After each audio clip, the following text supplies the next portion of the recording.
bienvenidos a Los Puntos a las IES, este programa semanal de Diario de Cuba. Hoy viajamos a Venezuela porque desde la liberación de Alex Saab, el gobierno de Nicolás Maduro ha endurecido el tono con sus interlocutores al denunciar la existencia de una conspiración en la cual estaría involucrada la oposición del país. Paralelamente, el chavismo ha inhabilitado a la candidata de la oposición, María Corina Machado, que de realizarse unas elecciones libres tendría las de ganar. Por otra parte, la detención de Rocío San Miguel, activista directora de la ONG Control Ciudadano, una de las más conocidas del país, ha producido una enorme alarma y evidencia una vez más el corte autoritario del gobierno de Caracas. Más de 200 organizaciones civiles han exigido al gobierno su inmediata liberación.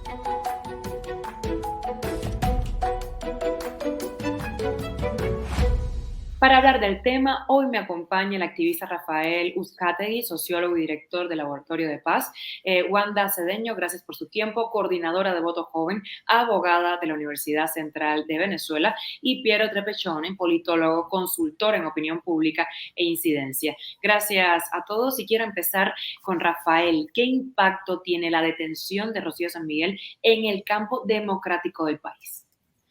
Gracias, amiga, y gracias por la invitación a tu programa. Yo lo primero daría unos rápidos antecedentes para entender el momento sociopolítico en el que nos encontramos. Y es que el 27 de octubre pasado ocurrió algo extraordinario en el desarrollo político de Venezuela en los últimos años, y que fue que por primera vez se logró un documento suscrito por las autoridades venezolanas en donde se ofrecía la posibilidad de contar con garantías para la realización de elecciones en Venezuela. Eso fue fruto de paciente trabajo de negociación, en donde además Estados Unidos permitió, en un cambio de estrategia, permitir que un progresivo levantamiento de sanciones como incentivo permitiera que en esta mesa de negociación de acuerdos pues llegaran a este nivel de acuerdo. En ese momento el gobierno venezolano pensaba que tenía todas las posibilidades de ganar elecciones con una fórmula que promovió en el año 2018, es decir, si tenía suficiente dinero para repartir y elevar un poco las expectativas de su tradicional base de apoyo. En segundo lugar, fragmentar y dividir de manera importante a todos sus adversarios. Y en tercer lugar, generar miedo y temores para que la ciudadanía se inhibiera a votar, es decir, que tuviera temores y desconfianza en que finalmente el sufragio podía permitir cambios en el país. Entonces, esa era la mirada que tenía el gobierno cuando firma el Acuerdo de Barbados. Firmo a Barbados porque eso me va a permitir que levanten las sanciones, yo tengo dinero y de manera paralela yo voy a desarrollar las agresiones contra la sociedad civil y contra el liderazgo político del país y además generar desconfianza en la ciudadanía en que voy a permitir unas elecciones libres, ¿no? Sin embargo, inmediatamente después de la firma del Acuerdo de Barbados ocurrió un primer hito político que fue la realización de elecciones primarias por parte de la oposición, y eso generó un entusiasmo, una repolitización de un sector importante de la ciudadanía, y además permitió que sectores descontentos del oficialismo, de la tradicional base electoral del oficialismo, participaran en ese proceso como un mensaje de descontento. Porque en las elecciones primarias, donde hubo alrededor de 2.400.000 votos, hubo un comportamiento electoral similar en todo el país, ¿no? En los diferentes estratos sociales. Y aquí no se puede decir que fueron unas primarias donde solamente participó la clase privilegiada de los principales centros urbanos, sino que hubo un comportamiento electoral similar. Y finalmente, este mensaje de descontento de la tradicional base electoral chavista se confirmó semanas después cuando se realizó, promovida por las autoridades, un referéndum por el Esequibo, por esta demanda que tenemos sobre un territorio histórico que se llama la Guayana Esequibo. Se gastó mucho dinero en propaganda y sin embargo la tradicional base electoral oficialista no participó. Los centros electorales estuvieron vacíos en todo el país, ¿no? Y a pesar y el gobierno afirma que obtuvo allí en esa votación más de 10 millones de sufragios, lo que sería una votación histórica para toda la trayectoria electoral venezolana. Entonces, ese es el escenario previo en el que nos encontramos ahora, donde por primera vez el oficialismo, el gobierno, no tiene seguridad de cuántos votos puede mostrar en una elección, porque tradicionalmente se hablaba de que tenía una nómina de empleados públicos que constituían una votación dura. Algunos la calculaban entre 2,5 millones y 4 millones de votos, ¿verdad? Y con esa votación era suficiente, aplicando el resto de la fórmula, es decir, dividiendo a tus contrarios, generando la desconfianza para que finalmente no sufragaran los votos en contra, para que le permitieran poder participar en unas elecciones de la manera similar como ya lo hizo en el año 2018. Entonces, en este momento estamos en este escenario que ha cambiado cualitativamente y es por eso que el gobierno ha anunciado que existen estos 5 grandes planes para intentar asesinar a Nicolás Maduro, ¿verdad? Intentando victimizarlo como estrategia para ver si es posible levantar un poco de expectativa y popularidad en su antigua base de apoyo, pero especialmente para tener una excusa formal para retirarse, para levantarse de la mesa de Barbados, ¿no? ¿Y por qué se levantan en este momento? En mi opinión personal es porque necesitan tiempo para tomar decisiones, para ver si ellos pueden mejorar un poco la expectativa de voto a su favor. Y en segundo lugar, también porque necesitan tiempo para manejar los recursos que potencialmente iban a venir o ya han ingresado al país por la flexibilización de las sanciones y para poder también generar una expectativa, aumentar la confianza y cohesionar el liderazgo oficialista en donde la figura de Nicolás Maduro está severamente cuestionada, ¿verdad? Cohesionarlo en torno a su figura. Entonces yo creo que eso, en ese momento estamos ahora y es por eso que lamentablemente no podemos dejar de leer todo lo que pasa en clave electoral.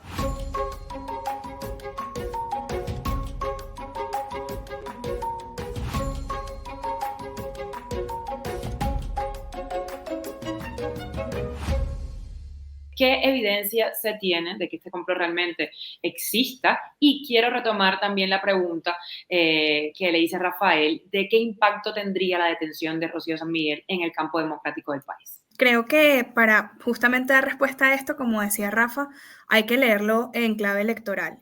Lo primero es señalar que justamente en Venezuela, y hablando un poco en contexto, vamos a vivir 2 años importantísimos para el país. En 2024 vamos a tener unas elecciones presidenciales que no son cualquier elecciones, que no implican cualquier cosa para el proceso de democratización del país, sino que son elecciones en las que efectivamente está en juego el poder y la transición de Venezuela.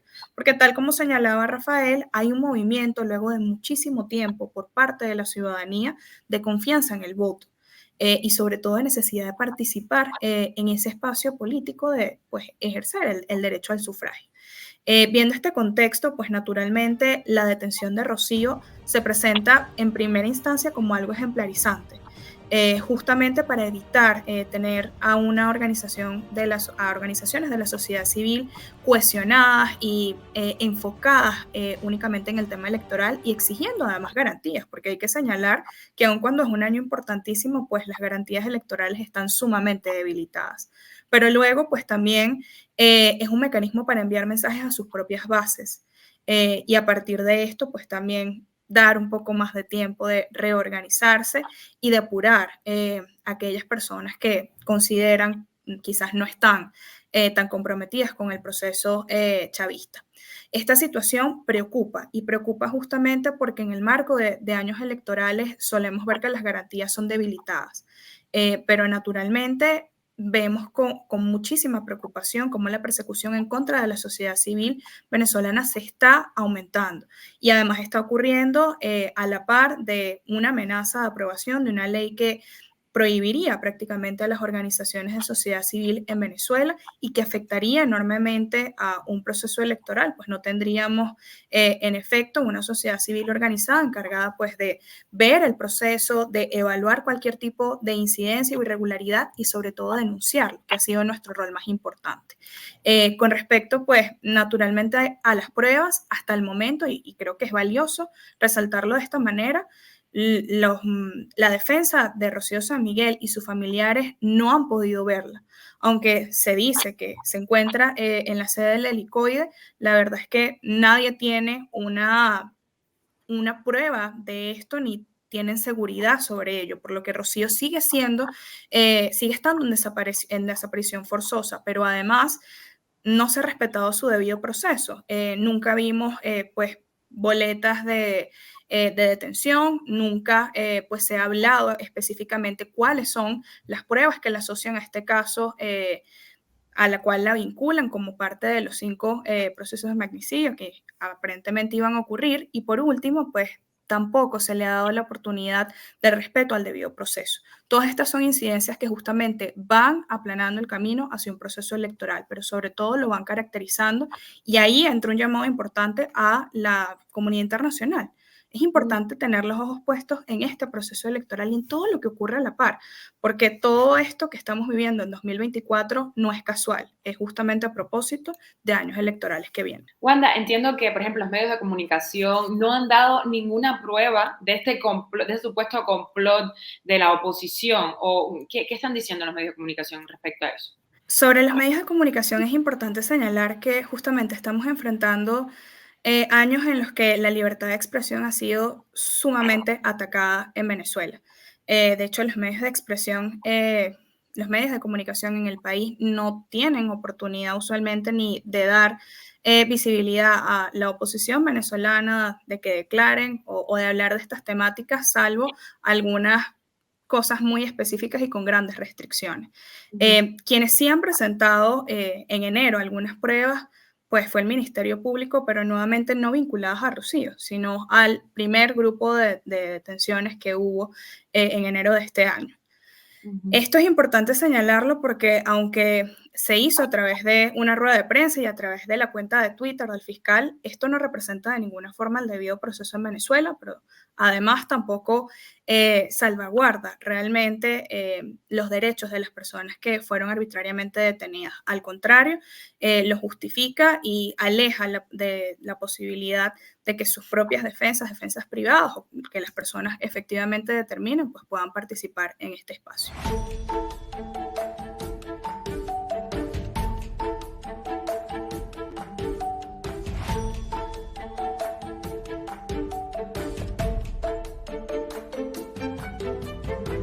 Piero, ¿qué respuesta ha tenido la sociedad civil hasta el momento frente a esta detención? Y también quiero hablar de las respuestas de gobiernos democráticos en la región, como por ejemplo Brasilia, Bogotá. Y luego quiero hablar también de Estados Unidos. ¿Creen que va a proseguir en avanzar y en apoyar estas elecciones a pesar de lo que está sucediendo? Bueno, creo que ha sido una respuesta interesante. Se han articulado muchas personas, muchas organizaciones a través de las diferentes plataformas de comunicación para efectivamente condenar esta detención y además también para visibilizarla en una situación, digamos, tan compleja como la vivida por Rocío en estas últimas horas, pues era importante una respuesta tan contundente como esta, que no solo fue a nivel interno en el país, sino que también recibió el apoyo de diferentes organizaciones a lo largo y ancho de la región y del mundo, precisamente como una forma de contrarrestar el formato que usó el gobierno para este caso en particular. Este es un tema que busca, de alguna manera, operacionalizarse en clave electoral, como bien lo han señalado ellos, en el sentido que tú tienes a un gobierno que no cree en la alternabilidad democrática, que se parece mucho a Cuba en ese sentido, el formato cubano, y al propio formato de Daniel Ortega en estos momentos, que impide la alternabilidad democrática.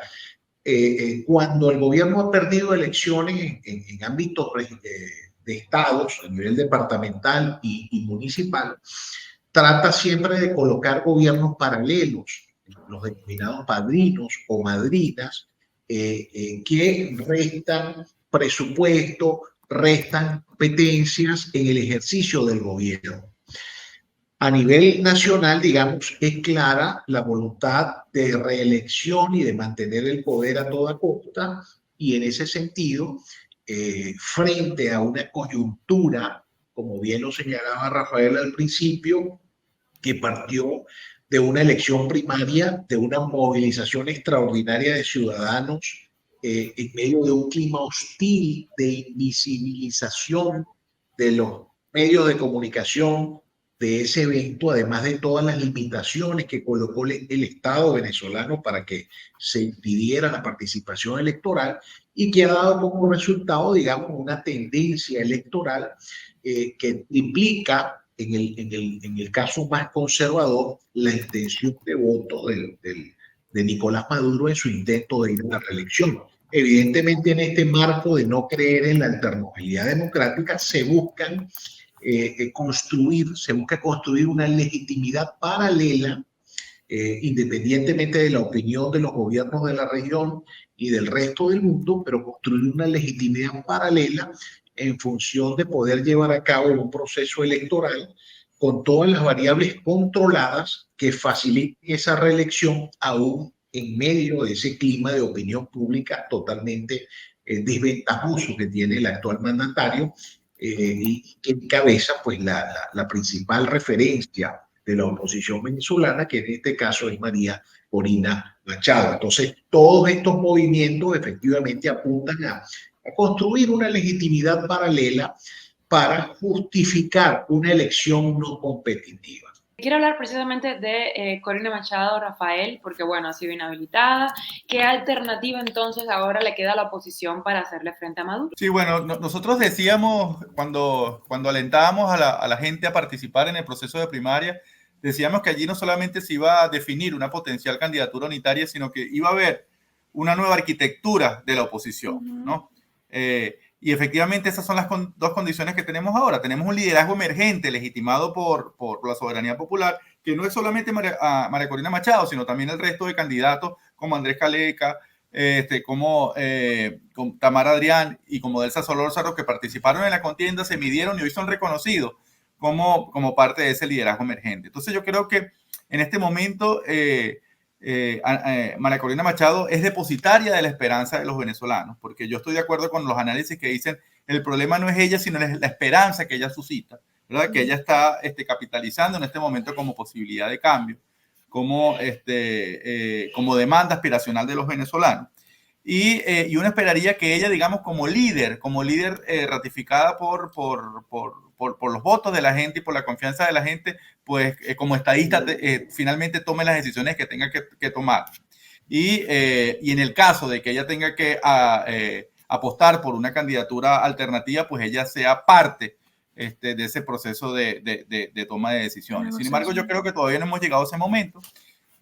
Tenemos que seguir exigiendo que hayan esas condiciones, porque en el acuerdo de Barbados se dice de manera muy clara, dentro de uno de sus primeros párrafos, que las partes reconocen la libertad para que cada uno de los sectores puedan escoger sus candidaturas de acuerdo a sus procedimientos internos. Entonces, si de inicio desistimos de manera rápida sobre lo que es la primera demanda, o sea, imagínate en este camino lleno de obstáculos, porque aquí absolutamente todo tenemos que ejercer presión, desde la apertura del censo electoral para los venezolanos que están dentro y fuera, para que haya observación internacional calificada, para que puedan haber testigos de mesa en los diferentes centros, para que la campaña sea equilibrada. Es decir, todo lo que está ahí en Barbados, cada párrafo va a ser objeto de tensiones y de obstáculos por parte de las autoridades para que finalmente se cumpla. Entonces, bueno, nosotros tenemos confianza en que ese nuevo liderazgo, que no es solamente María Corina Machado, tome las decisiones en el momento que tenga que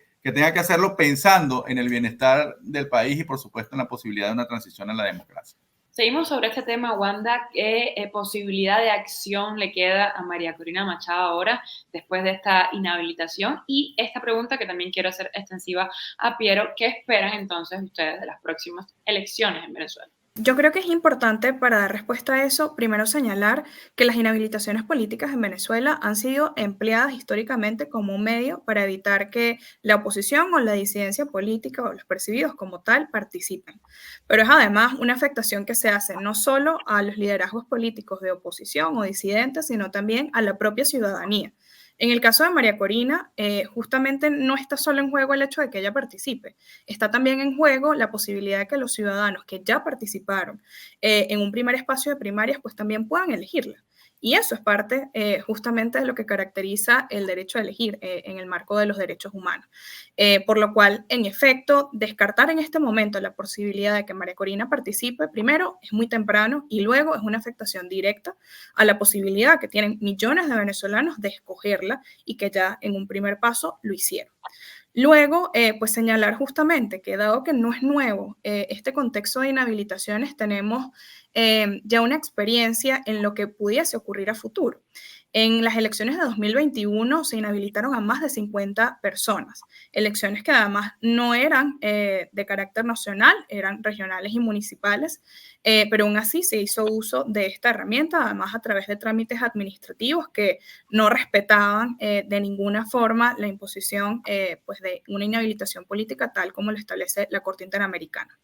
Luego, pues vimos también cómo, aun cuando el candidato en ese momento que fue inhabilitado para uno de los estados insignes de ese proceso electoral, como fue Barinas, un estado en donde además, pues históricamente ha gobernado el chavismo, porque es justamente donde nació Hugo Chávez, él dio este paso atrás, el candidato de la oposición, que ya había ganado, pero que el Tribunal Supremo retrocedió esa victoria y pues encomendó nuevas elecciones. Igual, pues inhabilitaron a 2 personas más, hasta que dieron con un candidato, como comúnmente se dice, potable.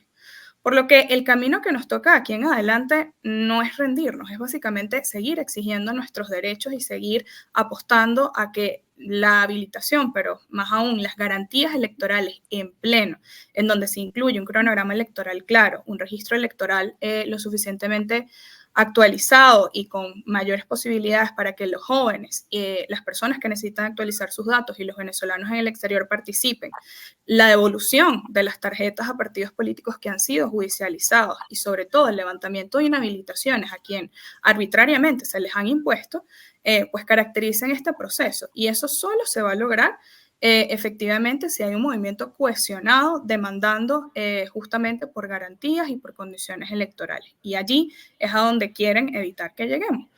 Naturalmente porque es un proceso electoral que, insisto, no es un proceso cualquiera, es un proceso en el que efectivamente está en juego el poder y en el que efectivamente como ciudadanos tenemos la posibilidad de expresarnos y de tener una estrategia centrada en lo electoral.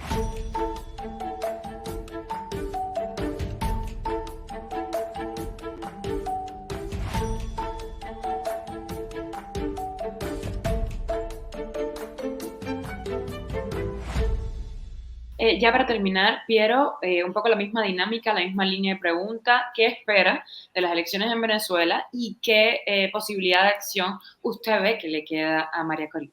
Bueno, yo creo que en primer lugar, digamos, es una gran oportunidad. Se abre una oportunidad aún en medio del clima hostil, de las dificultades y de todos los obstáculos que se van a colocar en el camino, que se están colocando y que se van a colocar en el camino, porque el tema de la inhabilitación es uno, pero son múltiples los obstáculos adicionales que están allí, digamos, como esperando para generar fragmentación, dispersión del espíritu opositor o del planeta opositor. En este caso, yo lo que creo es que es una gran oportunidad que hay que aprovecharla al máximo para articular el músculo interno de la oposición, que en los últimos años, digamos, se vio debilitado, se vio deteriorado por todo el tema de las divisiones internas, pero que a partir de esa nueva legitimidad del que dio el proceso del 22 de octubre del año pasado,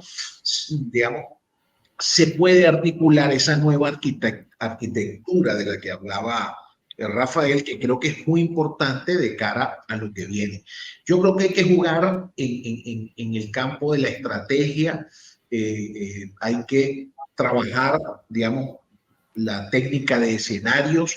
Creo que la oposición durante estos últimos años tiene la suficiente experticia acumulada como para tomar decisiones diferentes, decisiones cruciales en medio del clima hostil que se vive en el país, tratando de introducirse por cualquier rendija, por más pequeña que sea, porque la rendija hacia el poder va a ser, digamos, reducida a su mínima expresión, y en ese sentido, pues con la acumulación de fuerzas, con la articulación de esfuerzos y de músculo interno, yo creo que se pueden abrir o se pueden abrir posibilidades reales, oigan bien la palabra, posibilidades reales para aprovechar al máximo esta oportunidad que nos abre 2024.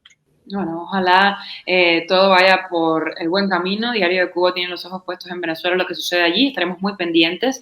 Gracias, Wanda, Rafael, Piero, por su tiempo. Y bueno, les deseamos éxito en este proceso electoral. Muchas gracias.